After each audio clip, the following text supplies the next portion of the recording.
എല്ലാ മാന്യ ശ്രോതാക്കൾക്കും പിന്നെയും യേശുക്രിസ്തുവിൻ്റെ നാമത്തിലുള്ള വന്ദനങ്ങളെ അറിയിക്കുന്നു. നിങ്ങളിതുവരെയും കാണിച്ച എല്ലാ സ്നേഹങ്ങൾക്കും ഒരിക്കൽ കൂടി നന്ദി അറിയിക്കുന്നു. നമുക്കൊരുമിച്ച് പിന്നെയും ദൈവവചനം പഠിക്കാം.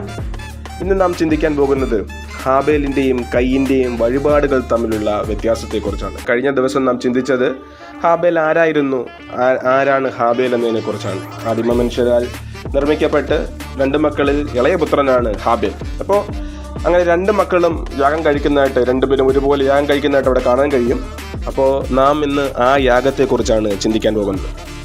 ഹാബേൽ ജീവനുള്ളതിനെ യാഗം കഴിച്ചു. ഈ 2 പേരുടെ യാഗത്തെക്കുറിച്ച് വളരെ വ്യക്തമായിട്ട് ബൈബിൾ വിവരിച്ചു പറഞ്ഞിട്ടുണ്ട്. കാരണം ആദിമ മാതാപിതാക്കളുടെ സന്തതികളായി ജനിച്ച് അവർ ചെയ്യുന്ന ആദി യാഗമായതുകൊണ്ടായിരിക്കണം ഇതിനെ വളരെ വ്യക്തമായിട്ട് വിശുദ്ധ വേദപുസ്തകങ്ങൾ ചിത്രീകരിച്ചിരിക്കുന്നത്. നാം അറിയുന്നത് പോലെ തന്നെ കയ്യിൻ കൃഷിക്കാരനും ഹാബേൽ ആട്ടിടയനുമായി തീർന്നു. അവരങ്ങനെ തങ്ങളുടെ തൊഴിലുകൾ ചെയ്തുകൊണ്ടിരിക്കുമ്പോൾ ദൈവത്തിനു വേണ്ടി യാഗം അർപ്പിക്കുവാൻ തങ്ങളുടെ അധ്വാനത്തിന്റെ ഫലമാകുന്ന ഏറ്റവും നല്ലതിനെ കൊണ്ടാണ് അവർ കടന്നു വരുന്നത്. ഇന്നും നാമും നമ്മുടേതാകുന്ന ജീവിതത്തിൽ എല്ലാ ശ്രോതാക്കളും ദൈവത്തിന് കൊടുക്കുന്നവരാണെന്ന് എനിക്ക് വളരെ വ്യക്തമായിട്ട് അറിയാം. അപ്പോൾ ഞാനൊരു കാര്യം പറഞ്ഞോട്ടെ, നാമും ഇതുപോലെ തന്നെ നമ്മുടെ പ്രയത്നത്തിന്റെ ഫലങ്ങളിൽ നിന്ന് ഏറ്റവും നല്ലത് ദൈവത്തിന് കൊടുക്കുമ്പോൾ തന്നെ ദൈവത്തിന് നാം ഏറ്റവും നല്ലതാണ് കൊടുക്കുന്നത്. അപ്പോൾ അങ്ങനെ കൊടുക്കുമ്പോൾ തന്നെ നമ്മുടെ മനോഭാവം കൂടെ ദൈവം നോക്കുന്നുണ്ട്. ആ കാര്യം നാം ഒരിക്കലും മറന്നു പോകരുത്. നാം ദൈവത്തിന് എപ്രകാരമാണ് സമയവും നമ്മുടെ പ്രയത്നവും നമ്മുടെ പ്രതിഫലവും ഒക്കെ കൊടുക്കുന്നത്, അതിലല്ല ദൈവം പ്രസാദിക്കുന്നത്. അതിലുപരിയായിട്ട് നമ്മുടെ മനോഭാവങ്ങളിലാണ് ദൈവം പ്രസാദിക്കുന്നത്.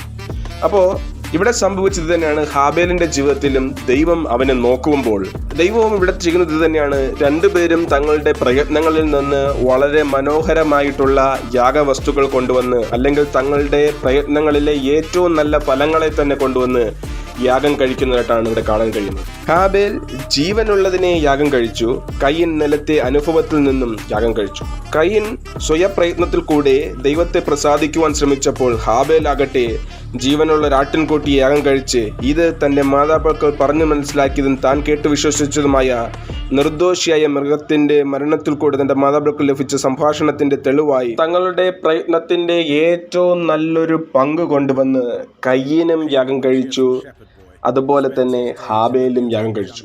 പക്ഷേ നിർഭാഗ്യകരമെന്ന് പറയട്ടെ, ദൈവം കയ്യിനിലും അവന്റെ യാഗത്തിലും പ്രസാദിച്ചില്ല. മറിച്ച് ഹാബേലിന്റെ യാഗത്തിലാണ് ദൈവത്തിന്റെ പ്രസാദമുണ്ടായത്.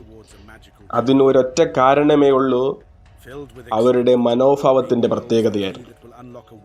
ഇന്നും എന്നെ കേൾക്കുന്ന പ്രിയ ശ്രോതാക്കളോട് ഞാൻ ഒരു കാര്യം ഉറപ്പിച്ചു പറയട്ടെ, നാം ദൈവത്തിന് കൊടുക്കുന്നത് എന്തുമായിക്കൊള്ളട്ടെ, നമ്മുടെ മനോഭാവം അതേ രീതിയിലല്ലെങ്കിൽ ഒരിക്കലും ഒരു പ്രതിഫലവും, ഒരിക്കലും നാം കൊടുക്കുന്ന നന്മകൾക്ക്, നാം കൊടുക്കുന്ന ദൈവത്തിന് കൊടുക്കുന്ന നാം എന്ത് തന്നെ ദൈവത്തിന് കൊടുത്താലും അത് ഒന്നുമായി തരത്തില്ല. കാരണം നമ്മുടെ മനോഭാവം അപ്രകാരമല്ലെങ്കിൽ ദൈവം ഒരിക്കലും പ്രസാദിക്കത്തില്ല.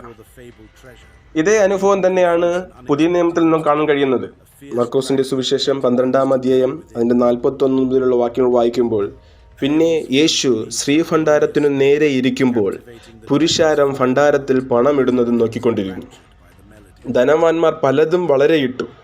ദരിദ്രയായ ഒരു വിധവ വന്ന് 1 പൈസയ്ക്ക് ശരിയായ 2 കാശിട്ടു. അപ്പോൾ അവൻ ശിഷ്യന്മാരെ അടുക്കൽ വിളിച്ചു, ഭണ്ഡാരത്തിലിട്ട എല്ലാവരെക്കാളും ഈ ദരിദ്രയായ വിധവ അധികം ഇട്ടിരിക്കുന്നു എന്ന് ഞാൻ സത്യമായിട്ട് നിങ്ങളോട് പറയുന്നു. എല്ലാവരും തങ്ങളുടെ സമൃദ്ധിയിൽ നിന്ന് ഇട്ടു, ഇവളോ തൻ്റെ ഇല്ലായ്മയിൽ നിന്ന് തനിക്കുള്ളതൊക്കെയും തൻ്റെ ഉപജീവനം മുഴുവനും ഇട്ടു എന്ന് അവരോട് പറഞ്ഞു. ഇതാണ് ദൈവത്തിൻ്റെ പ്രവൃത്തി എന്ന് പറയുന്നത്. അപ്പോൾ ദൈവത്തിൻ്റെ പ്രസാദം ലഭിക്കണമെങ്കിൽ നമ്മുടെ മനോഭാവം എപ്രകാരമായിരിക്കുന്നതാണ് ദൈവം പലപ്പോഴും നോക്കുന്നത്. പലപ്പോഴും നാം വളരെ വലിയ കാര്യങ്ങളൊക്കെ ചെയ്തിട്ട് ഒത്തിരി ഉയർച്ചയും ഒത്തിരി പൊങ്കച്ചവും ഒത്തിരി പുകഴ്ചയും ഒക്കെ പറയാറുണ്ട്. പക്ഷേ ദൈവം നമ്മെക്കുറിച്ച് ആഗ്രഹിക്കുന്ന, അല്ലെങ്കിൽ ഹാബേലിൻ്റെ ജീവിതത്തിലെ യാഗത്തിൻ്റെ പ്രസാദത്തിൽ നിന്ന് ഒരു കാര്യം ഞാൻ വിളിച്ചു പറയട്ടെ. ദൈവം നമ്മെക്കുറിച്ച് ആഗ്രഹിക്കുന്നത്, ദൈവം നമ്മിൽ ആഗ്രഹിക്കുന്നത് നാം വളരെ വലിയ കാര്യം ചെയ്യണമെന്നല്ല. കാരണം ഹാബേലും കയ്യനും ചെയ്തത് ഒരേ യാഗമാണ്. തങ്ങളുടെ ധനസമൃദ്ധിയിൽ നിന്ന്, തങ്ങളുടെ അധ്വാനത്തിൻ്റെ ഫലങ്ങളിൽ നിന്നാണ് അവർ ദൈവത്തിന് വേണ്ടി യാഗം കൊണ്ടുവന്നത്. പക്ഷേ ഒരേ ഒരു കാര്യമേ ഉണ്ടായിരുന്നുള്ളൂ. അവർ കൊണ്ടുവന്നെങ്കിലും അവരുടെ മനസ്സിനെ കണ്ടിട്ടാണ് ദൈവം അവരുടെ യാഗത്തിൽ പ്രസാദിച്ചത്. ഇന്ന് പകലിലും അതുകൊണ്ട് ഞാൻ ഒരു കാര്യം ഉറപ്പിച്ചു പറയാം, നമ്മുടെ ധനസമൃദ്ധിയിൽ നിന്ന് നാം ഇടുമ്പോഴല്ല, മറിച്ച് നമ്മുടെ മനോഭാവത്തിൻ്റെ സമൃദ്ധിയിൽ നിന്ന് നാം ഇടുമ്പോഴാണ് ദൈവം നമ്മെക്കുറിച്ച് പ്രസാദിക്കുന്നത്. അതുകൊണ്ട് എന്നെ കേൾക്കുന്ന എല്ലാ ശ്രോതാക്കളും ദൈവത്തിനു വേണ്ടി പ്രയോജനമുള്ളവരായി, ദൈവത്തിനു വേണ്ടി നന്മ ചെയ്യുന്നവരായി, ദൈവത്തിൻ്റെ ഹിതം പൂർണ്ണമാക്കുന്നവരായി തീരുവാൻ സർവശക്തനായ ദൈവം നമ്മെ ഓരോരുത്തരെയും സഹായിക്കട്ടെ. ഈ വാക്കുകൾ നിങ്ങൾക്ക് അനുഗ്രഹമായിരുന്നുവെങ്കിൽ മറ്റുള്ളവരിലേക്ക് എത്തിക്കുവാൻ ശ്രമിക്കുക. ദൈവം നമ്മെ എല്ലാവരെയും ഒരുമിച്ച് അനുഗ്രഹിക്കുമാറാകട്ടെ.